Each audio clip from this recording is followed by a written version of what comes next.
Admiral Jake Collins stood in the control room of Luna Station, watching the stars through the massive viewing window. The year was 2157, and humanity had finally reached out to touch the nearby solar systems. Their ships were fast, and their technology was growing stronger each day. Jake had spent 30 years in space watching humanity take its first steps beyond Earth. The communication console behind him started beeping with an urgent signal. Lieutenant Karen Davis turned from her station with wide eyes. She had never seen readings like these before. The signal was coming from somewhere beyond Proxima Centauri, and it was clearly artificial. Someone was trying to talk to them.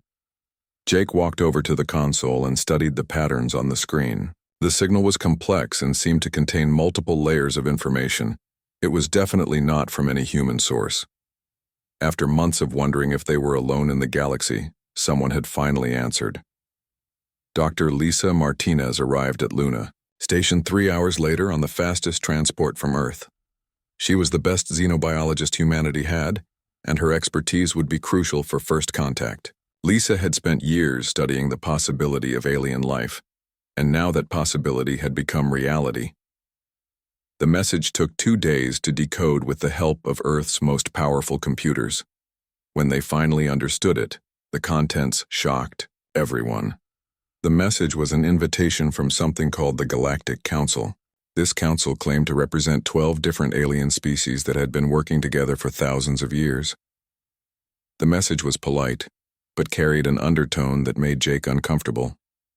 The aliens referred to humanity as a newly emerged species that showed potential for basic membership in their organization. The way they wrote about humans reminded Jake of adults talking about children who had just learned to walk.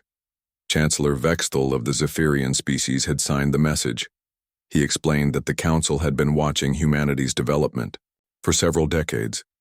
They had decided that humans were ready to be offered a place in galactic civilization, though only as junior members to start.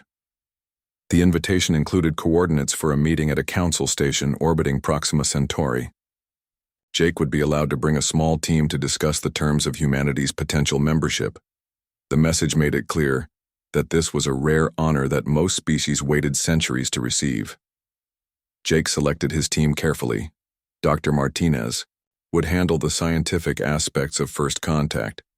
Chief Engineer Ryan Blake would assess any technology they might encounter.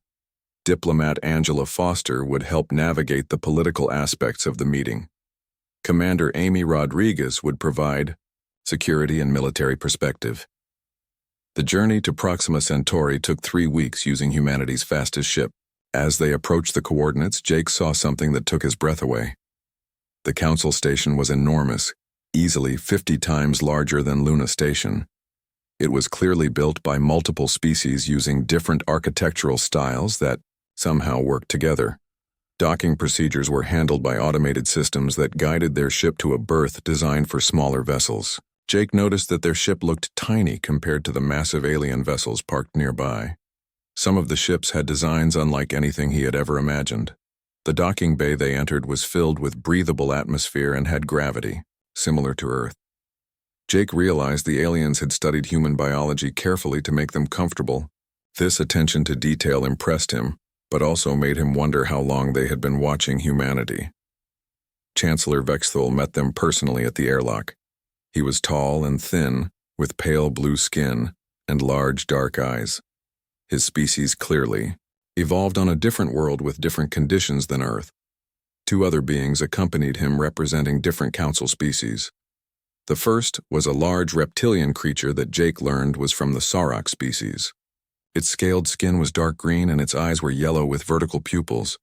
The being moved with obvious strength and carried itself like a warrior. The second alien was harder to understand because it seemed to be made of living crystal that changed colors as it moved. Vexthul spoke perfect English with only a slight accent. He welcomed the human delegation to the station and expressed pleasure at finally meeting representatives of humanity face to face. His words were friendly, but Jake detected a hint of condescension in his tone. The tour of the station that followed was impressive and intimidating. The technology was clearly far beyond anything humanity possessed. Energy flowed through crystal conduits in the walls. Gravity and atmosphere were controlled in different sections to accommodate various species. Transportation between levels used devices that seemed to bend space itself. The meeting room where they gathered for formal discussions could hold hundreds of beings. Jake and his team sat at a small table while representatives from all 12 council species arranged themselves around them. The setup made it clear that humanity was outnumbered and outmatched. Chancellor Vexthul began the formal presentation of their offer. The council was willing to accept humanity as a junior member, species with limited rights and responsibilities. Humans would be given access to basic council technology and protection from hostile forces in the galaxy. In exchange, humanity would need to surrender all military spacecraft and weapons.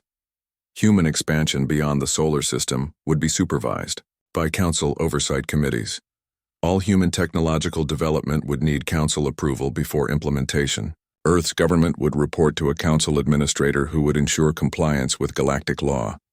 The work offered to humanity involved mining operations in asteroid fields, manual labor in space construction projects, and service as auxiliary troops in council military operations. Dr. Martinez asked about opportunities for scientific research and was told that humans could assist established council scientists with basic tasks. Ryan Blake inquired about access to advanced council technology. For a study, the Sarok representative hissed with what Jake interpreted as amusement. Advanced technology would be provided as needed for assigned tasks, but humans would not be permitted to examine or modify it independently. Angela Foster raised questions about human rights and representation in council decisions.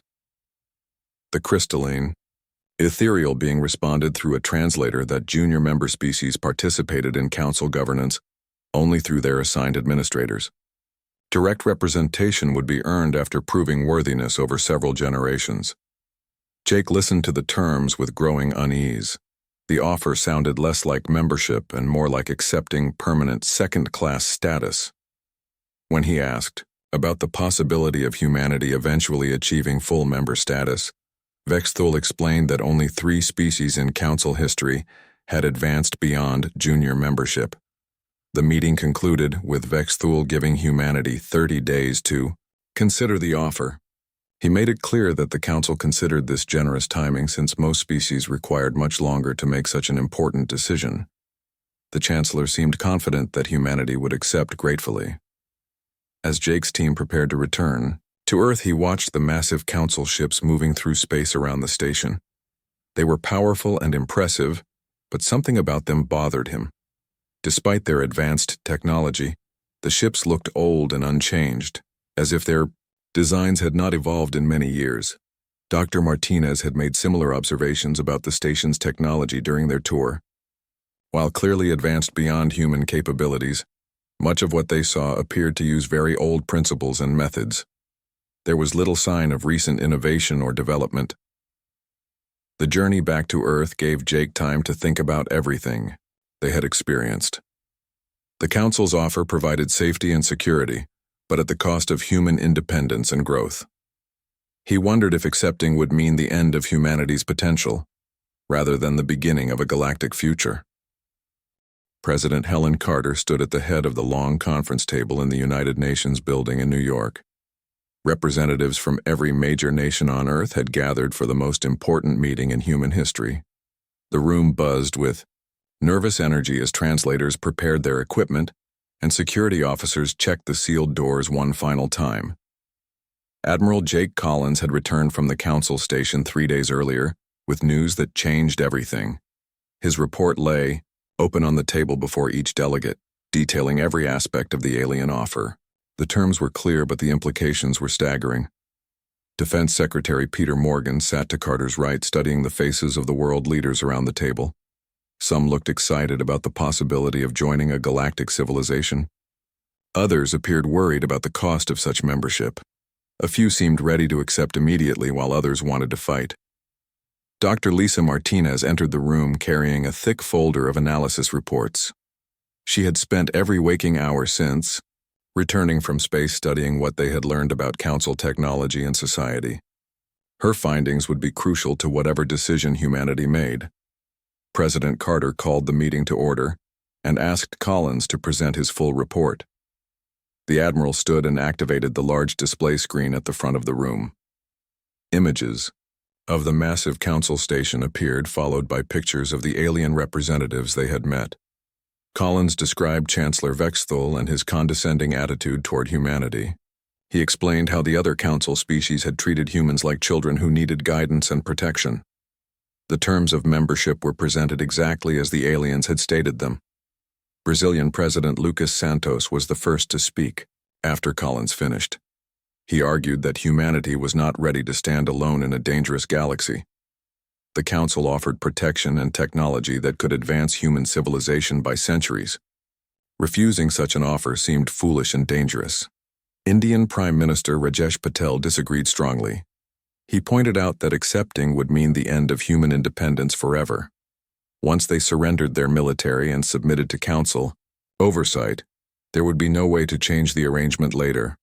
They would be permanent servants to alien masters. Chancellor Maria Schmidt of the European Federation asked Dr. Martinez to present her scientific analysis. Martinez stood and began displaying her research on the display screen. She had studied every piece of Council technology they had been shown, and her findings were surprising. Despite their claims of advanced civilization, most Council technology appeared to be very old. The energy systems, transportation methods, and communication devices all used principles that seemed unchanged for thousands of years. There was little evidence of recent innovation or improvement. Martinez had also analyzed the Council species themselves based on their behavior and statements. She concluded that their society was highly rigid with fixed roles and limited flexibility. This might explain why their technology had not advanced despite having thousands of years to improve it. Chief Engineer Ryan Blake presented his own findings next. His team had spent days analyzing every technical detail they had observed at the Council station. Blake had discovered something even more interesting than Martinez's observations about stagnation. Human technology in several areas actually appeared to be more advanced than what the Council was using. Human quantum computing systems were faster and more flexible than the Council's crystal-based processors. Human artificial intelligence showed more adaptive thinking than the rigid Council computer systems. Most surprising was Blake's analysis of Council ships and weapons. While impressive in size and power, they were built using design principles that humanity had already begun to surpass. Human engineers were developing new propulsion systems that could potentially outperform Council technology. The room erupted in surprised discussion as delegates absorbed these revelations. Many had assumed that joining the Council meant access to superior alien technology. Instead, it appeared that humanity might be giving up its technological future for outdated methods. Commander Amy Rodriguez presented the military analysis of their situation. The Council had made subtle threats about the dangers facing species that tried to stand alone in the galaxy. However, their military seemed focused on controlling member species rather than protecting them from external threats. Rodriguez had observed that Council military doctrine appeared rigid and hierarchical. Their tactics seemed unchanged for generations. Human military thinking emphasized flexibility and adaptation that might prove superior in actual conflict situations. Japanese Emperor Hiroshi asked about the consequences of refusing the Council offer. Collins explained that Chancellor Vexthul had hinted at serious problems for species that rejected membership. However, the exact nature of these threats remained unclear. President Carter opened the floor for general debate, and the discussion became heated quickly. Nation after nation presented their positions on whether humanity should accept or reject the Council offer. The African Union representatives argued for acceptance, pointing out that galactic membership would provide resources for developing nations. The Middle Eastern Federation wanted guarantees about religious and cultural freedom before making any decision. Russian President Viktor Petrov surprised many by arguing for rejection. He stated that Russia had never bowed to foreign masters and would not start now. His position carried weight with several other nations that had histories of resisting outside control. Canadian Prime Minister Sarah Williams supported rejection, but wanted assurances about Earth's ability to defend itself. She asked detailed questions about humanity's military capabilities and technological development potential. Dr. Martinez was asked to address the long-term implications of both choices. She explained that accepting council membership would likely stop human technological development permanently. The council system seemed designed to prevent member species from advancing beyond their assigned roles. Rejecting the offer meant uncertainty and possible conflict, but also preserved humanity's potential for growth and development. Martinez believed that human creativity and adaptability were valuable traits that should not be surrendered for security. The debate continued for hours, with positions shifting as new arguments were presented. Some delegates who had initially favored acceptance began to waver as they understood the true cost of council membership. President Carter called for a preliminary vote to gauge the room's sentiment. The results were closer than expected, with rejection winning by only a small margin. Several nations requested time to consult with their governments before making final decisions. A recess was called to allow for private discussions and consultation with home governments. During the break, Carter met privately with Collins, Martinez, Morgan, and other key advisors to discuss the implications of rejecting the council offer. Collins expressed confidence that humanity could handle whatever consequences followed. Martinez supported rejection strongly, arguing that preserving human potential was worth any risk. Morgan worried about possible alien retaliation, but agreed that surrendering independence was unacceptable. When the session resumed, Carter announced that additional time would be given for each nation to make its final decision. However, she stated her own position clearly. The United States would vote to reject the council offer and maintain human independence. The final vote was scheduled for the following day after all nations had time to consult their governments and consider all the information presented. The fate of humanity's future would be decided by representatives who understood both the opportunities and risks involved. That evening, Carter stood on the balcony of her hotel room looking up at the stars. Somewhere among those points of light were alien civilizations that wanted to control humanity's destiny. Tomorrow, Earth would give its answer to their ultimatum. The decision would echo through history regardless of which choice humanity made. Carter hoped they were choosing wisely for all future generations of humans who would live with the consequences of this moment. Admiral Jake Collins stood on the bridge of the Earth defense ship Liberty, watching massive alien warships take positions around the outer edges of the solar system. 1 year had passed since humanity rejected the Galactic Council's offer, and the aliens had kept their promise to make humanity pay for that decision. The blockade had begun 3 months ago, when 12 council species arrived with enough ships to surround Earth's entire solar system. No human vessel was allowed to pass beyond Neptune's orbit. Any ship that tried was turned back by overwhelming force or simply destroyed if it refused to comply. Commander Amy Rodriguez approached Collins with the latest intelligence reports from their deep space monitoring stations. The alien ships were maintaining perfect formation and showed no signs of leaving. Their technology allowed them to stay in position indefinitely, without needing to return to base for supplies. The blockade was more than just military. Council ships intercepted all human communications trying to reach other star systems. They jammed long-range sensors that might detect ships approaching from outside the solar system. Earth had become completely isolated from the rest of the galaxy. President Helen Carter had called an emergency meeting of all world leaders to address the crisis. The session was being held at the Emergency Government Facility deep underground in Colorado. Many nations were beginning to panic as the economic effects of the blockade became clear. Brazilian President Lucas Santos was leading a growing faction that demanded immediate surrender to the council. He argued that humanity had made a terrible mistake and needed to accept whatever terms the aliens offered before the situation got worse.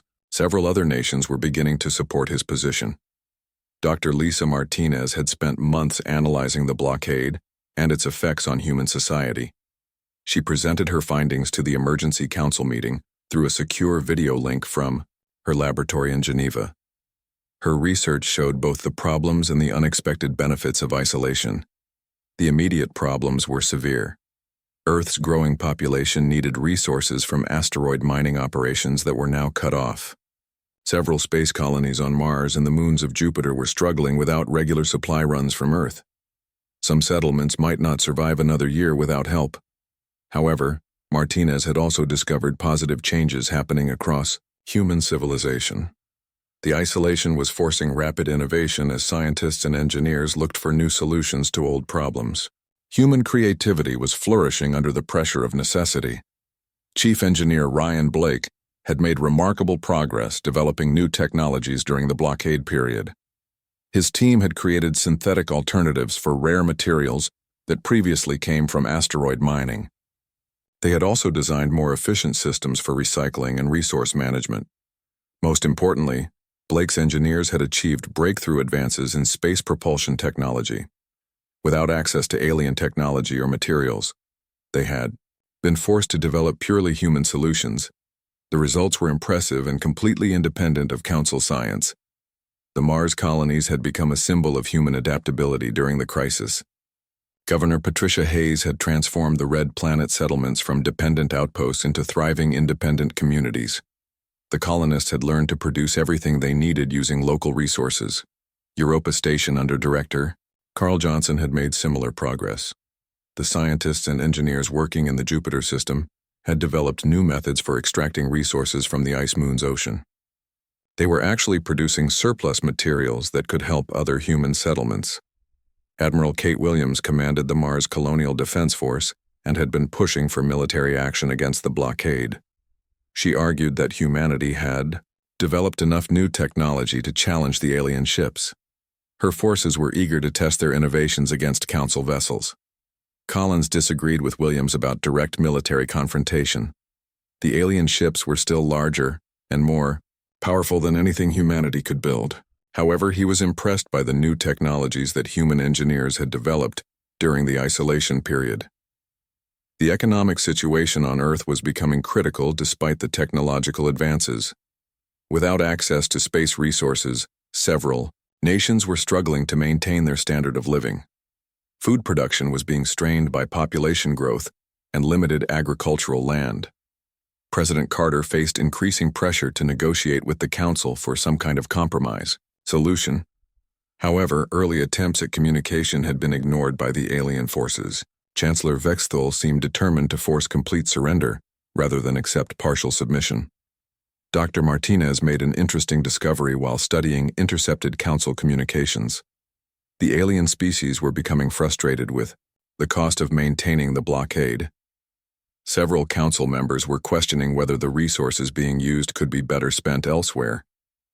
The Saurok military forces seemed particularly unhappy about the assignment. Their warriors were trained for conquest and battle, not for sitting in space watching human ships that posed no real threat. Some of their commanders were requesting reassignment to more active duties. Blake's engineering teams had achieved another breakthrough that caught everyone's attention. They had successfully tested a new type of faster-than-light communication system that the Council ships could not intercept or jam. This allowed secure contact between Earth and the outer colonies. The communication breakthrough revealed that human settlements throughout the solar system were not just surviving, but actually thriving. The forced independence had pushed every community to become self-sufficient and innovative. Human civilization was becoming stronger rather than weaker. Martinez presented evidence that the blockade was having unexpected effects on Council society as well. The cost of maintaining such a large military presence was straining their resources. Some Council species were beginning to question the wisdom of the operation. More importantly, the sight of human innovation and adaptation was causing unrest among junior Council member species. Several alien civilizations were asking why they could not have the same independence that humanity was demonstrating. The Council's rigid hierarchy was being questioned. President Carter made a difficult decision after reviewing all the available information. Rather than surrendering or attacking, humanity would continue to endure the blockade while working to become completely self-sufficient.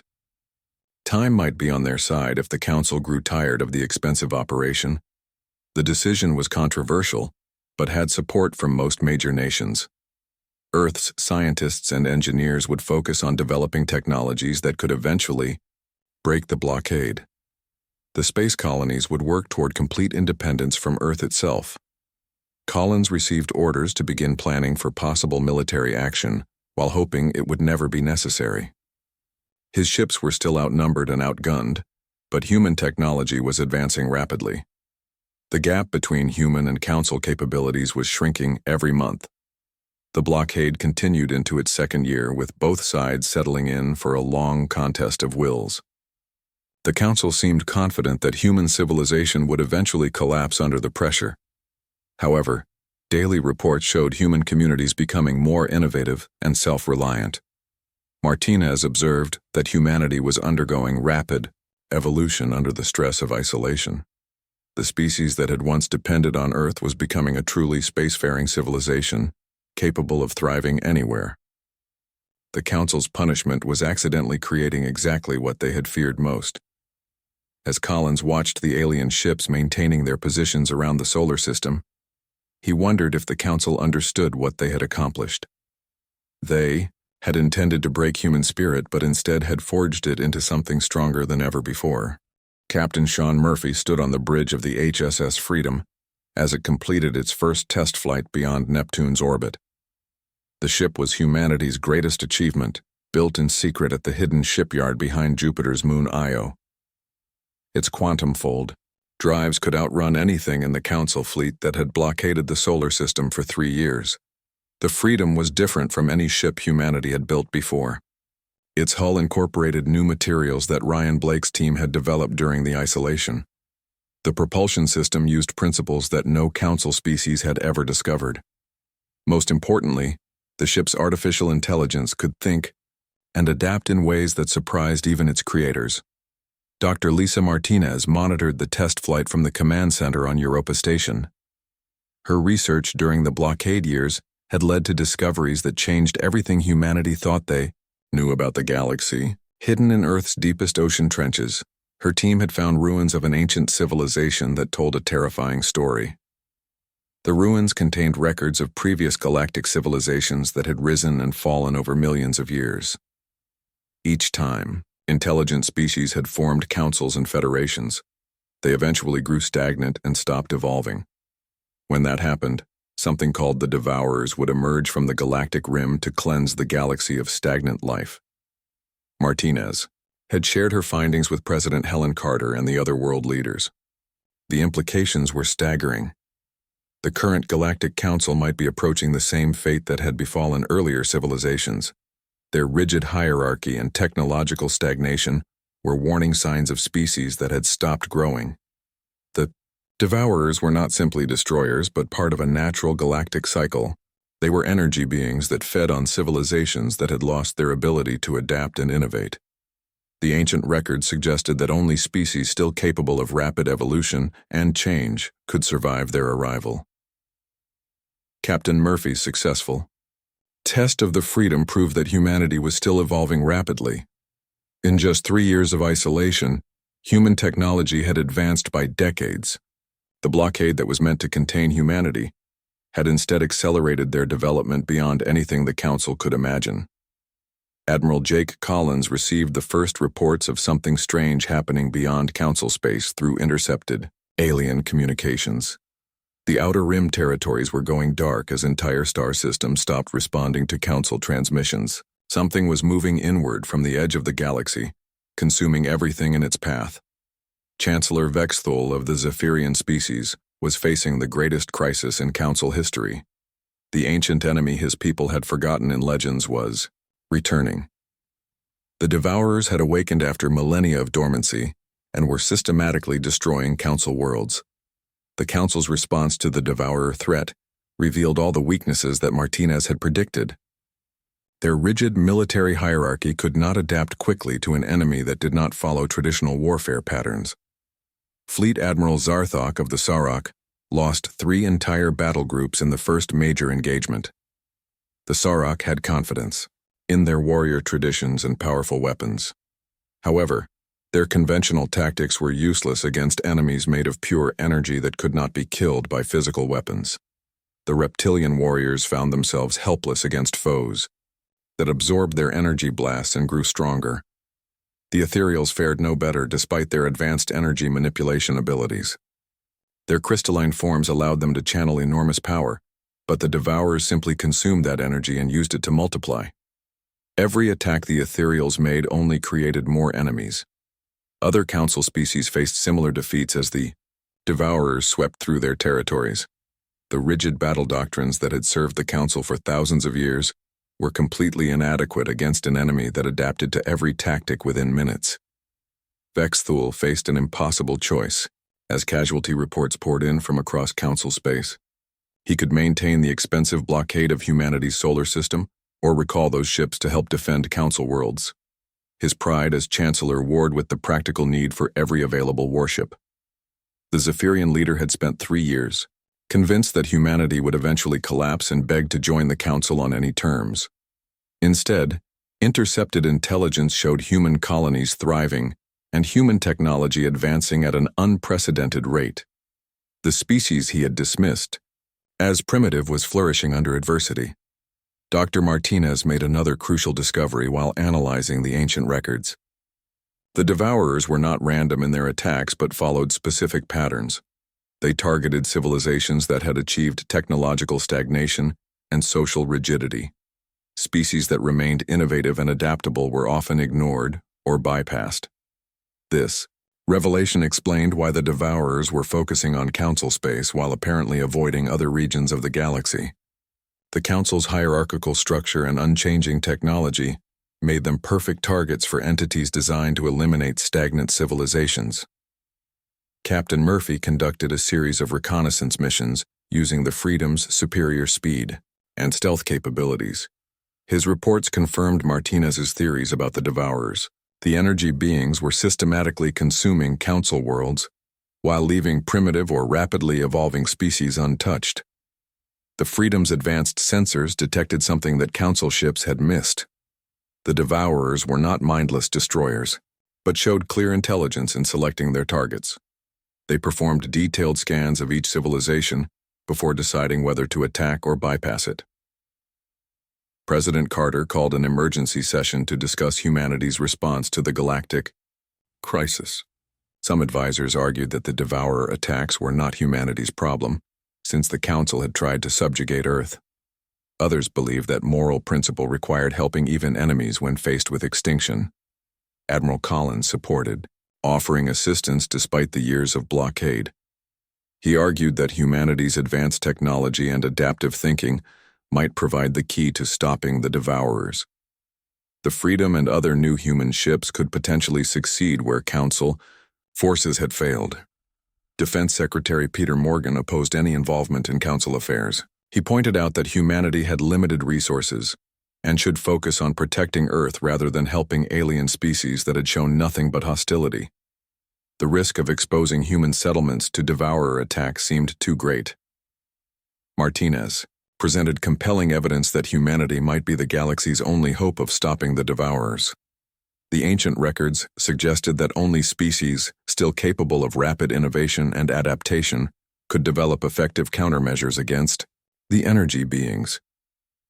The debate continued for hours as Earth's leaders weighed moral obligations against practical risks. Meanwhile, reports from Captain Murphy's reconnaissance missions showed the Devourers moving steadily inward toward more populated regions of the galaxy. Chancellor Vexthul made his own desperate decision as 2 more Council homeworlds fell to the advancing Devourers. Swallowing his pride, he ordered a direct communication sent to Earth requesting immediate assistance. The message contained details of Council defeats and a plea for human help. The transmission reached President Carter just as she was finalizing humanity's decision about involvement in the crisis. The proud alien leader who had once demanded human submission was now begging for the help of the species he had tried to contain. President Helen Carter stood in the Oval Office staring at the communication device that had just delivered Chancellor Vexthul's desperate message. The proud alien leader who had once treated humanity like children was now begging for their help. His people were dying, and his mighty council was collapsing under the Devourer assault. General Chris Powell slammed his fist on the conference table and declared that humanity owed the council nothing. He reminded Carter that these same aliens had blockaded Earth for 3 years and tried to force human surrender. Now that they faced extinction, they expected humanity to risk everything to save them.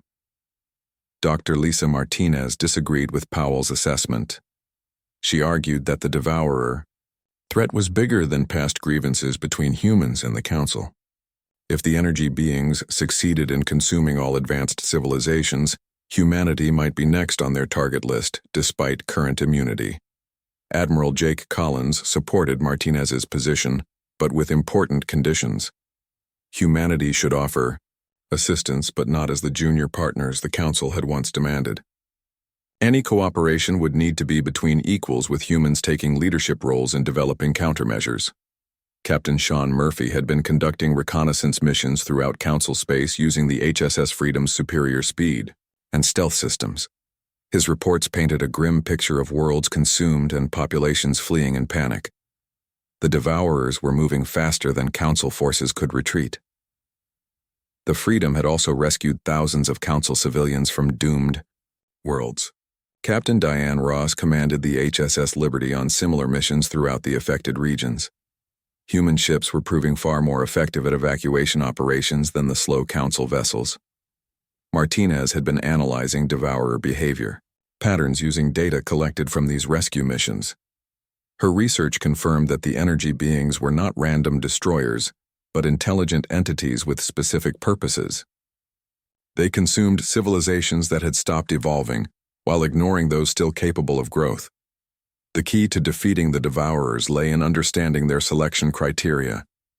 They performed detailed scans before attacking, looking for signs of technological stagnation and social rigidity. Species that showed continued innovation and adaptability were often bypassed entirely.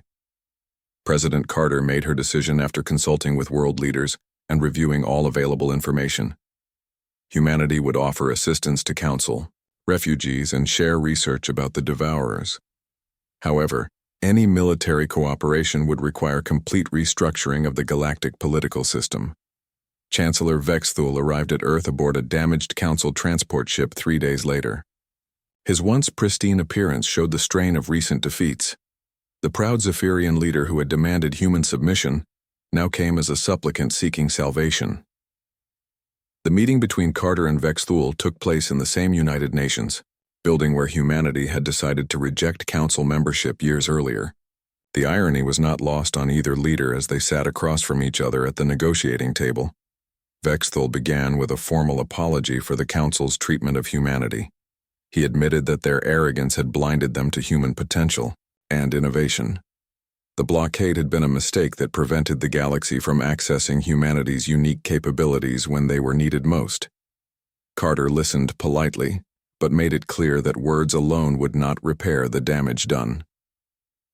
Humanity had suffered during the blockade years and had been forced to develop independence the hard way. Any future cooperation would need to acknowledge human sovereignty and technological contributions. Dr. Martinez presented her research about defeating the Devourers to the combined human and Council scientific teams. The solution required innovative technology and adaptive tactics that the rigid Council military doctrine could not provide. Human creativity and flexibility were essential elements. The weapon Martinez had developed used quantum disruption fields to destabilize the energy patterns that gave Devourers their coherence. However, deploying such technology required ship designs and tactical approaches that only human engineers had mastered during their isolation years. Captain Murphy demonstrated the capabilities of human ships by conducting a series of hit and run attacks against Devourer forces. The Freedom's quantum fold drives and adaptive AI systems allowed it to strike targets and escape before the energy beings could respond effectively. These successful attacks proved that Devourers could be defeated with proper technology and tactics. However, stopping the entire invasion would require combining human innovation with Council resources on a massive scale. Neither side could succeed alone. The price of human assistance became clear during the negotiations. Humanity demanded complete dissolution of the Council's hierarchical system and recognition of all species as equals. The new galactic government would be based on cooperation rather than domination. Some Council species initially refused these terms. The Sauroch military leaders considered the demands an insult to their warrior traditions. Several other species worried about losing their privileged positions in the existing hierarchy. The final battle for the galaxy took place at the Council's last major stronghold near the galactic core. Combined human and alien fleets using innovative tactics and quantum disruption weapons faced the largest devourer force ever assembled. Captain Ross commanded a mixed fleet of human and council ships in the crucial engagement. Her tactical flexibility and the adaptive capabilities of human AI systems turned the tide against enemies that had seemed invincible. The quantum disruption weapon delivered by her sacrifice finally broke the devourer invasion. The aftermath of victory brought profound changes to galactic civilization. The old council system collapsed completely and was replaced by the Galactic Confederation based on principles of equality and cooperation. Earth became a founding member not through invitation, but through earned respect. Chancellor Vex Thule found himself just another representative in the new system, rather than a supreme ruler. The experience had taught him humility and shown him the value of diversity over rigid hierarchy. He often watched human children playing with alien youngsters in the rebuilt capital station. The former chancellor reflected on how his species' arrogance had nearly doomed the entire galaxy. By dismissing humanity as primitive, the council had ignored the very qualities that made survival possible. Innovation and adaptability proved more valuable than ancient technology and established power. Admiral Collins became an elder statesman in the new confederation, helping to establish policies that encouraged continued growth and development among member species. He often spoke about the importance of remaining humble and open to new ideas, regardless of technological advancement. Dr. Martinez established the Galactic Institute for Evolutionary Studies to monitor civilizations for signs of stagnation. Her research had shown that the devourer cycle would repeat unless intelligent species remained committed to constant growth and adaptation. The rebuilt galaxy thrived under principles of cooperation and mutual respect. Species that had been oppressed under council rule contributed innovations that benefited everyone. The diversity that the old system had suppressed became the foundation of unprecedented prosperity. Years later, Collins stood on the observation deck of New Geneva Station watching ships from dozens of species working together on construction projects. A young reporter asked him about humanity's role in galactic affairs and whether the aliens had learned their lesson. Collins smiled and gave his famous reply that would be quoted throughout the galaxy for generations. They thought overlooking us was an insult. They didn't realize it was the greatest gift they could have given us, the gift of staying human.